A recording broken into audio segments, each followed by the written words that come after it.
Hey everyone, Femi here with another Reddit story. Today's is about a woman who spent years saving for her dream car, only for her spoiled sister to steal and wreck it on the very first day. But what happens at a family dinner afterward proves that sometimes the sweetest revenge is serving up consequences. Settle in, enjoy the Minecraft in the background, and let's get into it. I'd spent years saving every extra dollar. I skipped holidays, resisted impulse purchases, and ran my beat-up old sedan to the ground in order to finally afford the one thing I'd always desired, a brand new car that was entirely mine, paid for with my own hard-earned money. When I signed the paperwork and the dealer handed me the keys, I felt something I hadn't felt in a long time, pure, unadulterated pride in myself. I ran my fingers along the smooth, gleaming hood, inhaled the intoxicating scent of fresh leather seats and thought, this is mine. Every single part of it is mine.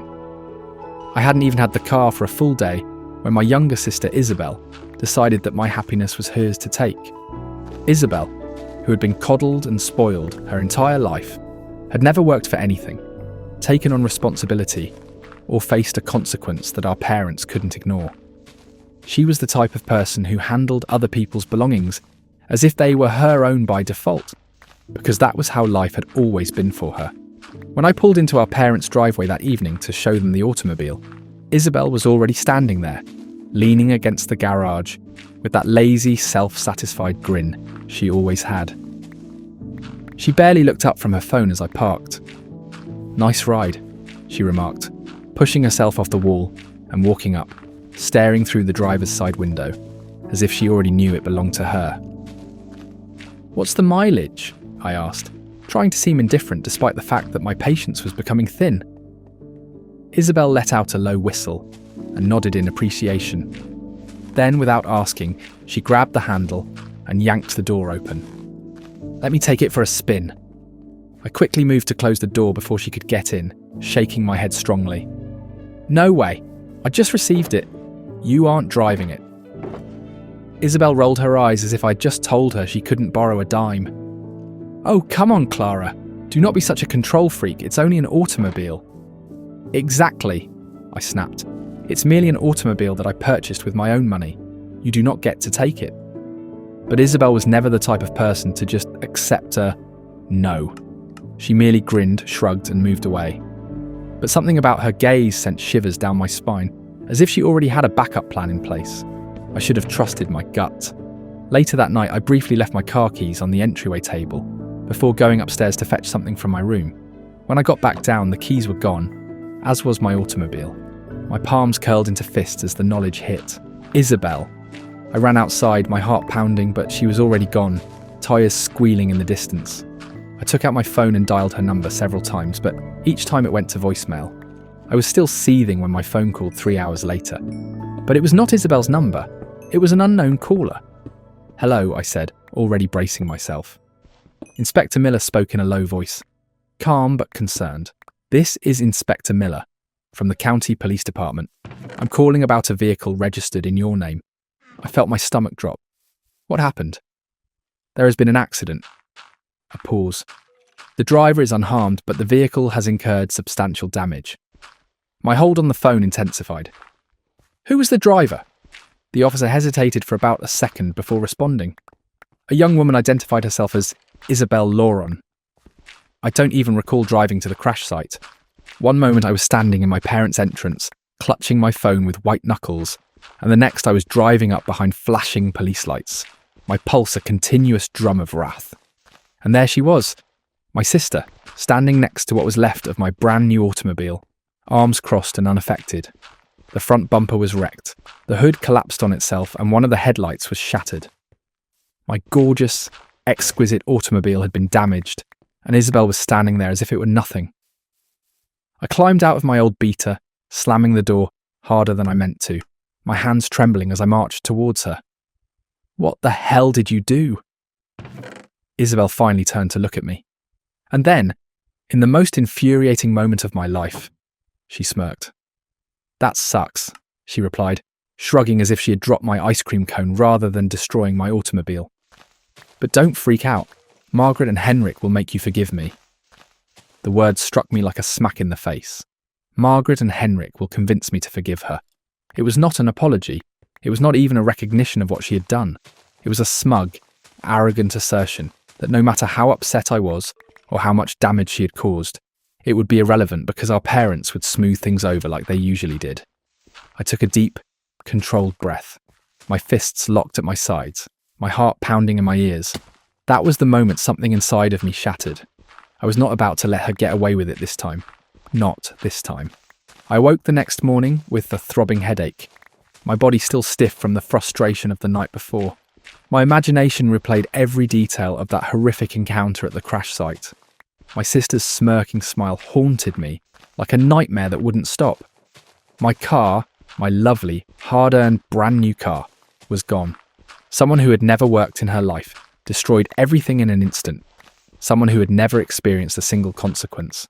Someone who truly believed that my rage was nothing more than a disruption to her day.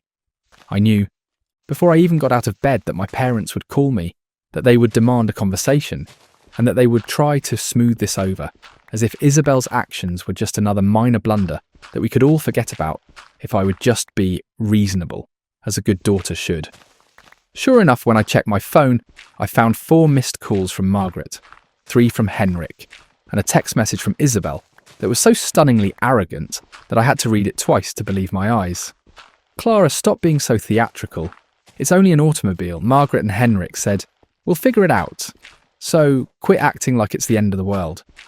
There was no apology, contrition, or even a recognition that she had made a mistake. Every comment was dripping with entitlement, as if the main issue wasn't that she stole and crashed my stuff, but that I had dared to make a huge fuss about it. I swallowed my wrath and forced myself to breathe gently, reminding myself that getting upset about a text message would not assist me right now. Isabel had always been like this, and I knew where she learned it. I drove to my parents' house, my knuckles white against the steering wheel of my antiquated backup car, my stomach churning with rage and tiredness, knowing precisely how this conversation would turn out. I walked in without knocking, without bothering with pleasantries, to find my parents sitting stiffly at the kitchen table, their expressions a perfect blend of fake worry and thinly veiled frustration, as if I were the problem here, as if my reaction was the thing that needed to be repaired. Isabel sat slouched in one of the seats, scrolling through her phone, seemingly unconcerned, as if she was waiting for the whole affair to blow over so she could get on with her life, leaving me to pick up the pieces of what she had ruined. Margaret sighed deeply, setting down her coffee cup, as if fatigued by my presence, and stroking her temples, as if she were the victim in all of this. "Clara, honey, we need to talk about this because your anger is unhealthy for everyone." I felt something icy settle in my chest, something quiet but dangerous, a slow-burning fury that I had carried for years but hadn't completely acknowledged until now. "My wrath," I repeated, my voice unnervingly quiet, my hands resting on the back of an empty chair, holding the wood so tightly that my fingers hurt. "Do you think my anger is the issue here?"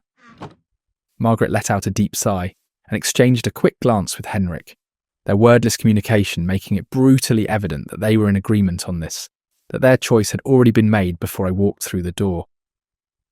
"Sweetheart," she began, her voice dripping with contempt, as if I were a child having a fit over a broken toy. "It's only an automobile. Isabel did not mean to crash it, and we don't believe it's right to penalise her so heavily for what was plainly an accident." I felt something inside me shatter, something that had been held together by sheer willpower for years, something that had been stretched, pulled and torn far too many times. "She stole it," I murmured, my voice flat and emotionless. Because I knew if I allowed myself to feel anything, I'd burst. I told her no. She stole my keys anyway. She stole my car, ruined it, and then smiled in my face, knowing you'd cover for her, as you usually do. Isabel let out a dramatic sigh before looking up from her phone and rolling her eyes as if the entire topic was beneath her. "Jesus, sis, you're acting like I murdered someone," she mumbled, shaking her head, her arrogance oozing out in waves. "I made an error." "Okay, calm down." Henrik reached out, resting a delicate palm on my arm, his eyes begging, his smile meticulously moulded into something that appeared to be love, but was actually manipulation disguised as a nicer packaging. Lara, you're her sister, he continued quietly, dipping his head as if he were speaking to a toddler in need of discipline. I understand you're offended, but family forgives, dear. That is what we do. We forgive one another. I stared at him, astounded by the audacity of his comments. He had so easily placed the obligation on me to correct Isabel's actions, as if my sentiments were an inconvenience, as if all of my efforts were in vain, as if my sacrifices weren't important as long as Isabel was pleased. In that moment, I understood that I had been conditioned my entire life to accept this treatment, to believe that my needs came second, that my anger was unwarranted, and that my anguish was something I had to swallow silently in order to keep the family peace. But I was not that person anymore. I wasn't going to let them guilt me into submitting this time. So, I tried something I'd never done before. I smiled. It was only a glimmer of amusement, but it was enough to make Henrik stop. Isabel gave me a suspicious look. You know what? I said with a light voice and a deceptively tranquil smile, for I had already made my decision. You're totally correct, Henrik. My family forgives, and I don't want to harbour this resentment anymore. I watched as relief washed over their features. Isabel's smirk reappeared, and they all relaxed back in their chairs, certain that they had won and successfully broken me down into the version of myself that they desired. However, they had no idea what I was planned. They had no idea that beneath my friendly grin and easy acquiescence, I was already setting things in motion. I was going to make Isabel pay for what she had done. She just didn't realise it yet. I had been taught my entire life that family comes first. Forgiveness is a virtue. And keeping grudges simply leads to resentment. But as I sat in my car outside the insurance agency, clutching the steering wheel so tightly that my knuckles turned white, I understood that those rules had always applied to me. Isabel had never been asked to forgive, compromise or sacrifice, because Isabel had never faced serious consequences. Not once. Never in all the years she had coasted through life on the backs of others, cleaning up her mistakes. But things were about to change, and for the first time in my life, I wasn't going to be the one left to pick up the pieces. When I walked into the insurance office, the air conditioning blasted on my skin, contrasting sharply with the fire that was seething in my chest, the calculating hatred that had been fueling me since Isabel sneered at me and told me our parents would force me to forgive her. The man at the desk hardly looked up while typing something onto his computer. He asked how he might help with a clipped and professional tone of speech. I took a big breath, steadying myself before starting, knowing that once I started this, there was no turning back. I need to file a claim for my car, I added, maintaining an even tone and a neutral look. He nodded, clicking a few more times before looking up at me. Was it an accident? Do you have a police report?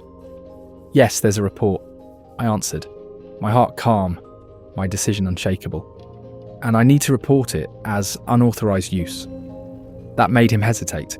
He blinked once, turning his head slightly to see if he misheard me. Unauthorised use? He repeated, his voice full of inquiry. Are you saying your vehicle was stolen? I could have replied yes, but I knew better than to lie directly, especially when the truth was equally incriminating. I never granted her permission to take it, I clarified, picking my words carefully to avoid misinterpretation. I expressly informed her she could not drive my car, yet she took it anyhow. That's theft, isn't it? The man paused for a second before nodding slowly and putting something into his system, his gaze flickering to the screen as he read through what I imagined were corporate procedures on such cases. If you can provide proof that you denied her permission and she took the vehicle anyway, then yes, this qualifies as unauthorised use. I reached into my pocket, pulling out my phone, my fingers moving quickly as I pulled up the text messages from Isabel, the ones where I had told her no, and she had laughed it off as if my words meant nothing. I turned the screen towards him and watched as he went through the texts, his brow furrowing slightly before nodding again. This should be sufficient, he remarked, his voice now simply professional, his fingers moving with precision across the keyboard. Since you're filing for unauthorised use, the liability will not fall on you. It will transfer to the driver, Isabel. Isabel would assume the liability. The realisation set in gradually, like warm honey trickling over the hard steel of my rage, coating it in something rich and wonderful. Isabel, who had spent her entire life avoiding responsibility, would eventually have to answer for something. Isabel, who had laughed in my face and told me I had to forgive her, was about to discover what it was like when the world did not bend to her will. "How much are we talking about?" I asked, my voice steady, though my heart was racing with a weird, unknown excitement. Before speaking, the man looked at his screen and adjusted his spectacles. "Well, given the extent of the damage, the estimated total she'll be responsible for is somewhere between $35,000 and $45,000. $35,000 to $45,000. I breathed gently, letting the number wash over me like a wave of pure vindication. Isabel had never received more than a slap on the wrist, nor had she had to bear the full consequences of her acts.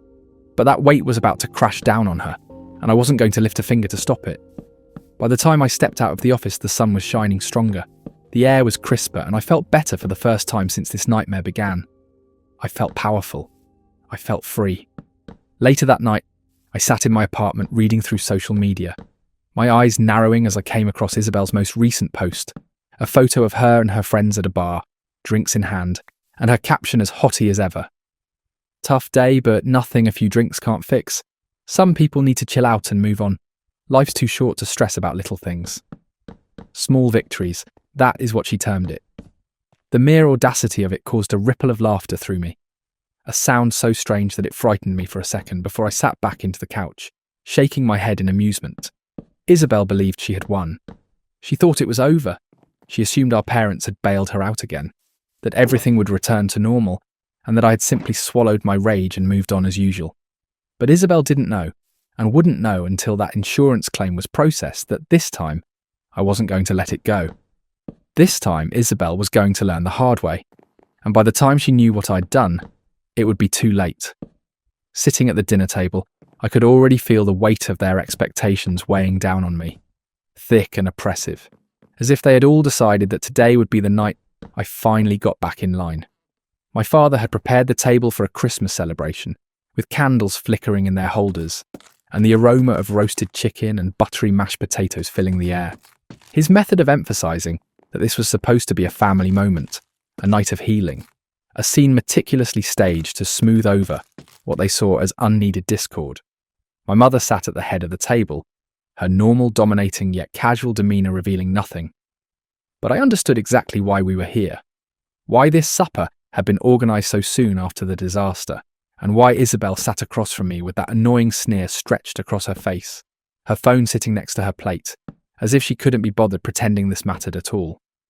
I felt it coming, the inevitable conversation they had all planned in, their heads, the carefully chosen words they would use to persuade me that my anger was an inconvenience rather than justified, that my reaction was exaggerated rather than appropriate, and that Isabel deserved my forgiveness simply because she was a family member.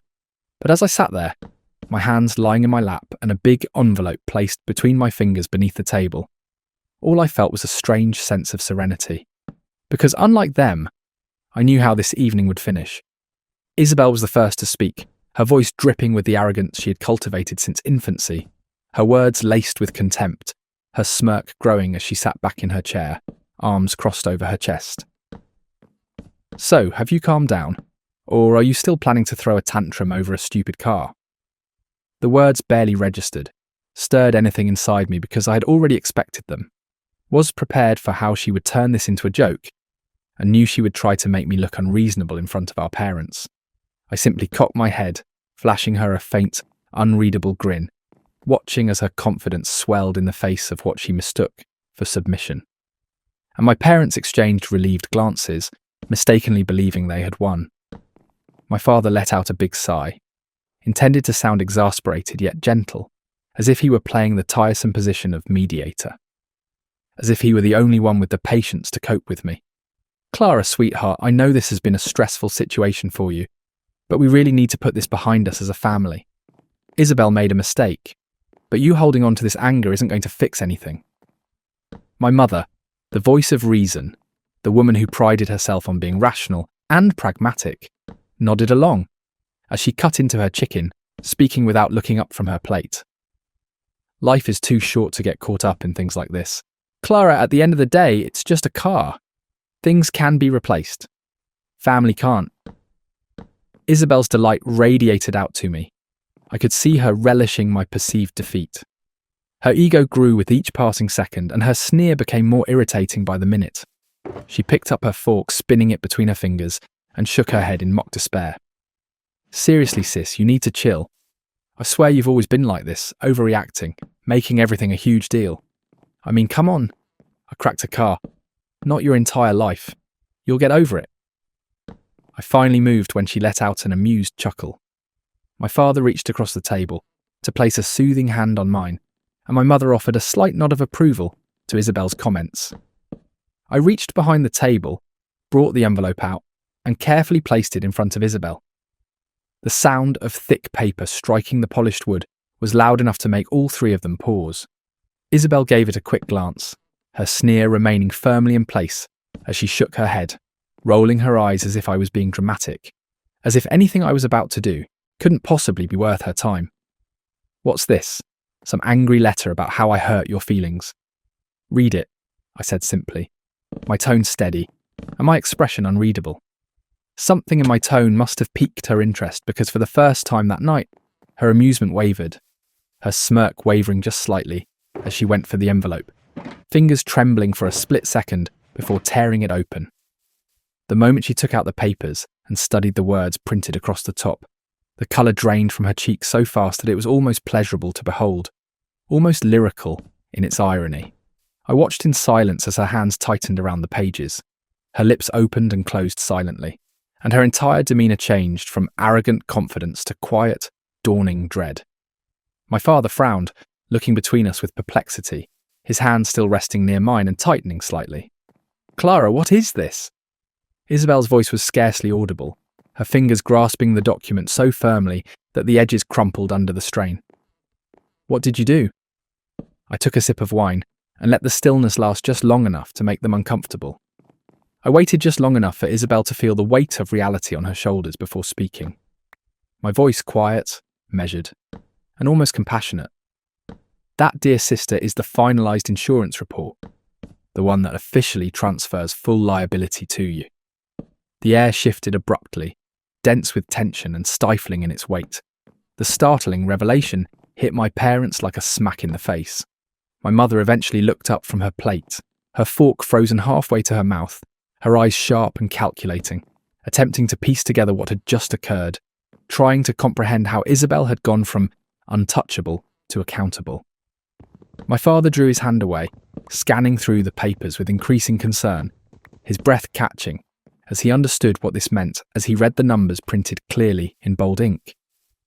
Isabel appeared terrified for the first time in her life, and I'd never felt more satisfied in my entire life. Her chair scraped loudly against the floor as she pushed back from the table with enough force to rattle the silverware. Her breath coming in sharp, uneven bursts, her face twisted in a mixture of disbelief and fury, her hands clutching the insurance paper so tightly that it crumpled under her fingers. She stood there for a bit, her chest rising and falling as she looked at me with something resembling betrayal, as if I had somehow harmed her by refusing to roll over and accept her actions. As if the true crime here was not her irresponsibility, entitlement, or larceny, but my audacity and forcing her to face the consequences of her conduct.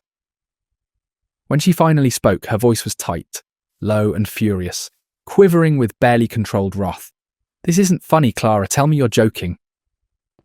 I didn't answer right away, allowing the silence to stretch between us, watching, as panic flickered across her face, and she looked from me to our parents, as if she expected them to come in and solve things before it spiraled out of control.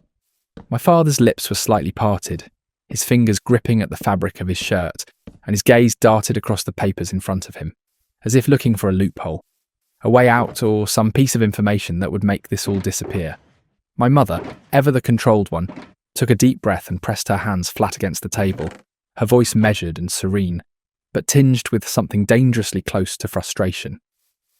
"Clara," she began, her eyes sharp and heavy with anticipation, as they always were when she wanted me to fold. "This is going too far. You're punishing your sister in a way that isn't just cruel, it's vindictive." Isabel let out a bitter chuckle, the sound hollow and forced, her fingers raking through her hair as she turned away from the table, pacing like a trapped beast and shaking her head in shock. "This is insane. You're actually trying to ruin my life over a goddamn car." I leaned back in my chair, arms crossed across my chest, my look unreadable, and my speech steady. "No, Isabel, I'm not ruining your life. I'm just not cleaning up your mess this time." My father inhaled deeply, his palm flying to his chest as if I had physically struck him. His eyes wide with surprise, as if he couldn't believe I was refusing to play the role they had assigned me from childhood. The role of the responsible one, the one who forgives, smooths things over, and makes sacrifices so Isabel does not have to. "Sweetheart, this is going to follow her for years," he said, his voice shaking and his fingers gripping on the papers as if he could will them away. "Insurance claims like this, the financial burden. This isn't just some small punishment. This is going to ruin her credit, her future, her ability to do what, Henrik?" I interrupted, my voice sharper now, my patience wearing dangerously thin, my hands pressing against the edge of the table to keep steady, to keep coasting through life without consequences, to keep taking whatever she wants without thinking about how it affects others, to keep letting you and Margaret protect her from reality.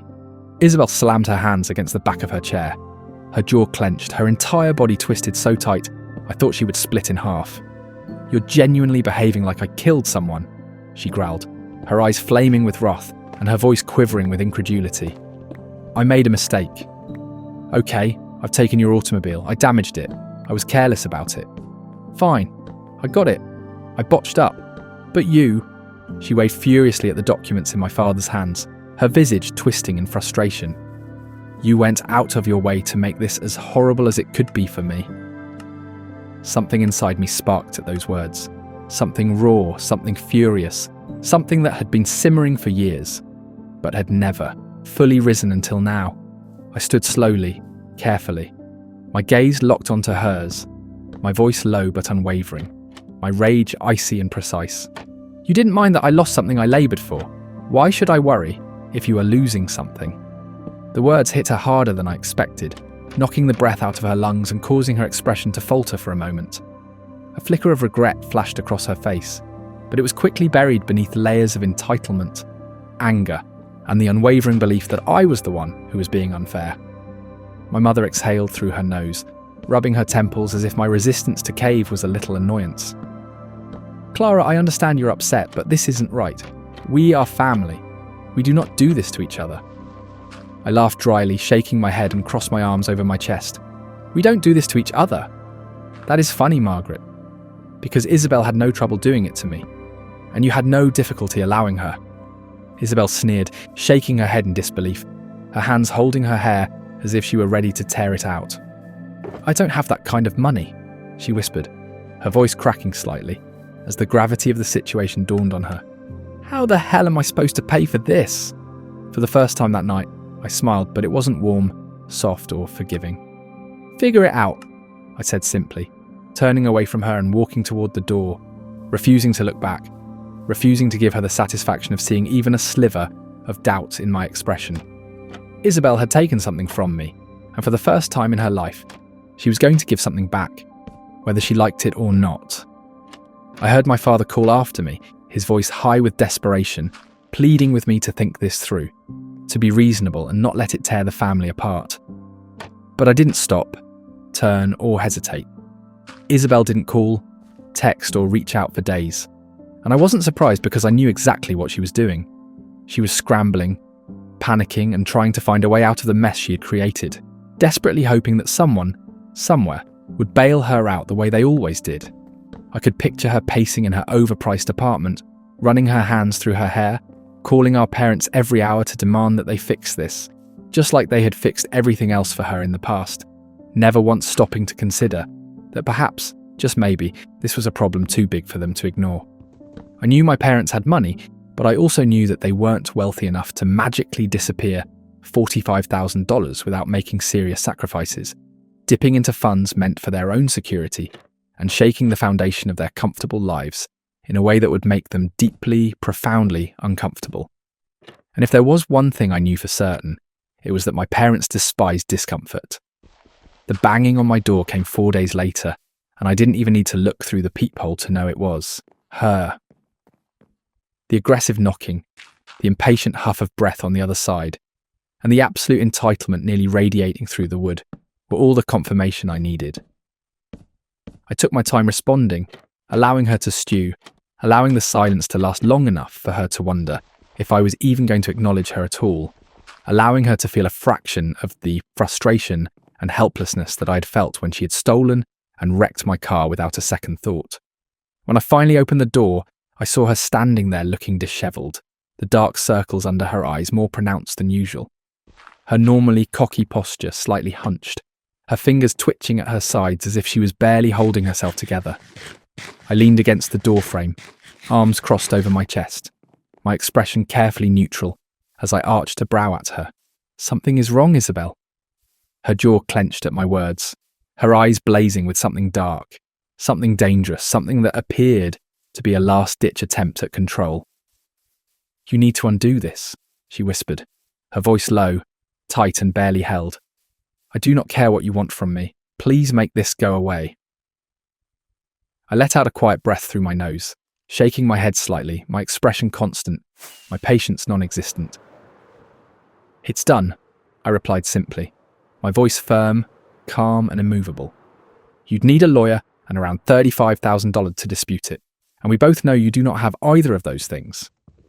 For a split second I saw something in her face crack, a tiny fracture in the carefully constructed mask of confidence she had worn her entire life, a flicker of pure, unfiltered panic that she couldn't quite suppress.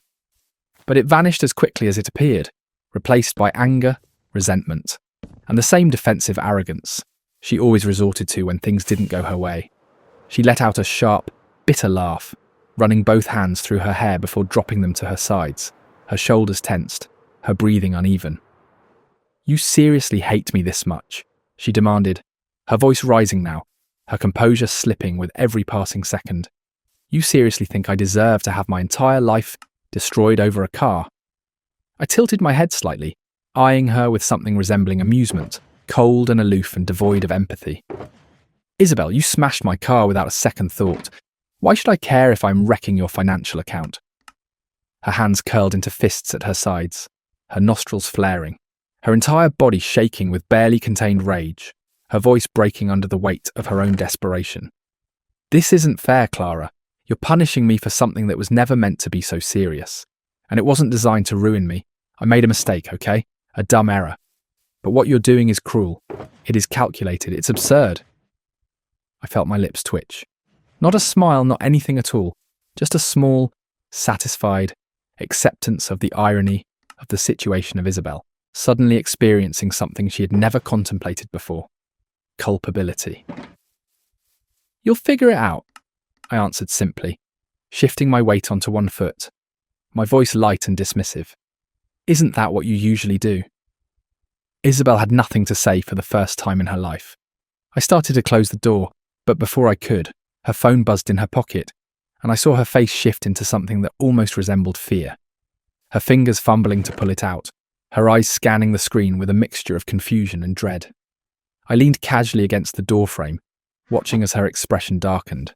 Her jaw tightened, her fingers gripping the phone so tightly that her knuckles...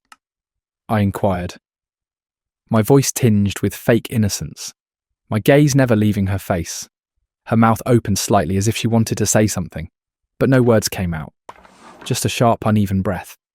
Just the sound of her own world crumbling around her, and I knew in that exact moment that she had finally gotten the message I'd been waiting for her to receive, the one from her employer, informing her that her reckless behaviour had raised concerns, explaining that her recent promotion was now being re-evaluated, making it clear that for the first time in her life, Isabel was truly alone.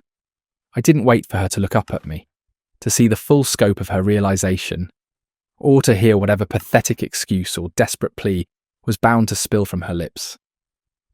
Instead, I simply smiled, a slow, knowing, satisfied smile, and gently shut the door in her face.